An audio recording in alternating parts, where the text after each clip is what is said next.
এবার এখানে আমি একটা পাত্র নিয়ে নিলাম মাখার জন্য। আর এই জায়গায় দেখো এই বাটি নিয়েছি, এই 2 বাটি আমি ময়দা নিয়ে নেব। তোমরা ময়দাটা কিন্তু কম বেশি করে নিয়ে নিতে পারো। এখানে ময়দা দিয়েছি, তোমরা ময়দার পরিবর্তে এখানে কিন্তু আটাও নিয়ে নিতে পারো, মানে তোমাদের যেরকম পছন্দ হয়। কিন্তু আমার মনে হয় এটা ময়দা দিয়ে করলেই বেশি ভালো লাগবে। এবার এই ময়দার মধ্যে এখানে আমি একটা সেদ্ধ আলু নিয়েছি, আলুটা তোমরা কম বেশি করে নিয়ে নিতে পারো। এবার এই আলুটা এখানে দেখো একটা গেটার নিয়েছি, গেটারের সাহায্যে একদম মিহি গেট করে নেবো। একদম মিহি গ্রেট করে নিলে আলুটার মধ্যে কিন্তু দানা দানা থাকবে না, আর এমনি নিলে কিন্তু আলুটার মধ্যে দানা দানা থাকবে, তখন কিন্তু ভালো লাগবে না। তাই তোমরা যখনই করবে এইভাবে কিন্তু গেট করে নেবে। অনেক সময় আমাদের ঘুম থেকে উঠতে দেরি হয়ে যায়, তখন কিন্তু জলদি মাত্র 5 মিনিটে এই ব্রেকফাস্টটি তৈরি করে নিতে পারো। ব্রেকফাস্ট বা ডিনারে কিন্তু দারুণ লাগে খেতে। আর একবার এইভাবে করে দিলে বারবার বলবে এইভাবে করে দেওয়ার জন্য। এখানে আলুটা মিহি গেট করে নিয়েছে, এবার এটা পরিষ্কার করে নিলাম। এবার এর মধ্যে স্বাদ অনুযায়ী লবণ দিয়ে দিলাম, সামান্য একটু চিনি নিলাম। যারা মিষ্টি পছন্দ করে না তারা কিন্তু স্কিপ করতে পারো।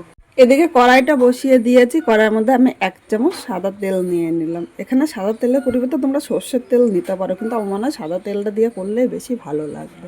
এখানে তেলটা গরম হয়ে গিয়েছে, এবার এখানে দেখো 1 চামচ আদা কুচি নিয়েছি। তোমরা আদা কুচিয়ে নিতে পারো, একদম গেটার দিয়ে মিহি কিন্তু গেট করে নিয়েছি, কিংবা আদাটা কিন্তু বেটেও নিতে পারো। তো আমি 3টে কাঁচা লঙ্কা একদম মিহি করে কুচিয়ে নিয়েছি। আর এই কাঁচা লঙ্কা পরিবর্তে তোমরা শুকনো লঙ্কা দিতে পারো, আমি কিন্তু একটা এই জায়গায় শুকনো লঙ্কাটা স্কিপ করলাম। একটু জিরের গুঁড়ো নিয়ে নিলাম, সামান্য পরিমাণে হলুদ দিলাম। এবার কিছুক্ষণ কষিয়ে নেবো যতক্ষণ এই কাঁচা গন্ধটা চলে যায়। দেখো অনেকে তো অনেক রকমভাবে খেয়েছে, একবার এইভাবে খেয়ে দেখতে পারো, খেতে কিন্তু দুর্দান্ত লাগে। আর এইভাবে করলে কিন্তু কোনো তরকারি লাগবে না, কোনো তরকারি ছাড়াও তোমরা খেতে পারবে। একবার করলে শুধুই কিন্তু খেয়ে নেবে। এখানে দেখো সব মশলাগুলো ভালো করে কষিয়ে নিয়েছি, আমি এর মধ্যে নিয়ে নিলাম। এবার প্রথমে সব কিছু ভালো করে মিশিয়ে নিতে হবে। এখানে কিন্তু জল দেব না, জল ছাড়া এইভাবেই মেখে নেব। যদি লাগে শেষের দিকে একটু জল দেবো, কিন্তু প্রথমে কিন্তু এখানে জল নেওয়া যাবে না। কিছু মিশিয়ে নিয়েছি। এবার এখানে মাঝারি সাইজের একটা পেঁয়াজ এইভাবে কুচি করে নিয়েছি, এর মধ্যে নিয়ে নিলাম। পেঁয়াজটা এই ময়দার সাথে এইভাবে মিশিয়ে নিলাম। এখানে দেখো উষ্ণ গরম জল নিয়েছে, অবশ্যই তোমরা চেষ্টা করবে একটু উষ্ণ গরম জল নিতে। অল্প অল্প জল দিয়ে আমি ময়দাটা মেখে নেব, কিন্তু খুব বেশি জল দেওয়া যাবে না, এইভাবে অল্প অল্প জল দিয়ে ময়দাটা মাখতে হবে। ঠান্ডা জল নিলে কিন্তু পরোটাগুলো শক্ত হবে, তখন খেতে ভালো লাগবে না। তাই এইভাবে উষ্ণ গরম জল নিলে নরম হবে, আর খেতেও কিন্তু দুর্দান্ত হবে। পুরো ময়দাটা দেখো একদম পারফেক্টভাবে মেখে নিয়েছে, খুব বেশি নরম বা খুব বেশি কিন্তু শক্ত মাখেনি। এখন আমি ঢাকা দিয়ে 30 মিনিট এইভাবেই রেখে দেবো।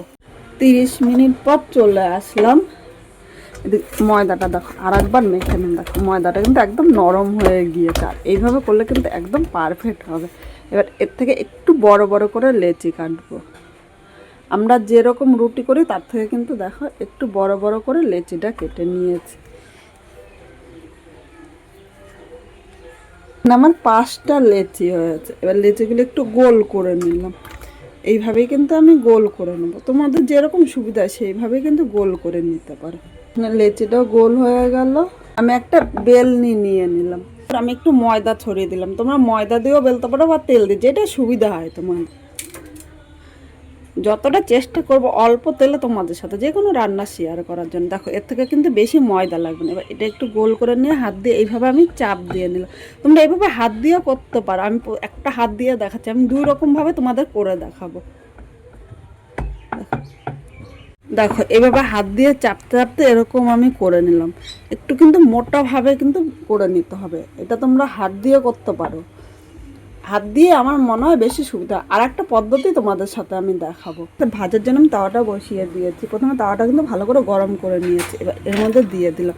এখন মিডিয়াম আগুনে এটা 2 পিঠ ভাজবো, প্রথমে কিন্তু তেল দেবো না। আর এটা ভাজতে ভাজতে চলো আর একটা পদ্ধতি তোমাদের সাথে শেয়ার করি। আবার দেখো এর উপর দিয়ে একটু ময়দা, খুব বেশি কিন্তু ময়দা লাগবে না। আর একটা লেচি নিয়ে নিলাম, এবার এইভাবে হাত দিয়ে একটু চাপ দিয়ে নিলাম। এখন আমি বেলনি দিয়ে বেলে নেবো। আমার মনে হয় বেলনির থেকে হাতে বেশি সুবিধা হয়। তোমাদের যেটা সুবিধা হয় সেইভাবেই কিন্তু করে নিতে পারো। একইভাবে এটাও কিন্তু বেলে নিলাম। দেখো এরকম কিন্তু মোটা করে বেলতে হবে। এদিকে পরোটাটা কিন্তু এক পিঠ ভাজা হয়েছে, এবার আর এক পিঠ দিয়ে দেবো। মিডিয়াম আগুনেই কিন্তু পরোটাটা ভাজতে হবে, খুব জোরে আগুন দেওয়া যাবে না, তাহলে উপর দিয়ে কিন্তু ভাজা হবে, ভেতর দিয়ে কাঁচা থাকবে। তাই মিডিয়াম আগুনে একটু সময় ধরে ভাজতে হবে। এই পরোটাটার উপর দিয়ে আমি দেখো হাফ চামচ তেল দিলাম, খুব বেশি তেল লাগবে না, তেলটা চামচ দিয়ে এভাবে লাগিয়ে নিলাম। ওটা উল্টিয়ে নিলাম, একইভাবে এই সাইডেও আমি হাফ চামচ তেল নিয়ে নিলাম, তেলটা লাগিয়ে নিয়েছি। খুব বেশি কিন্তু তেল লাগবে না, মোট হাফ চামচ 1 চামচ তেল লেগেছে। এই অল্প তেলে তোমরা পরোটাটা ভাজবে, পরোটা ভাজাও সুন্দর হবে আর পরোটাটা নরম হবে, খেতেও ভালো লাগবে। খুব তেল মশলা কিন্তু আমাদের খাওয়াও ক্ষতি।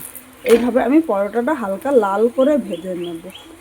বন্ধুরা পরোটাটা দেখো 2 পেটি লাল করে ভেজে নিয়েছি।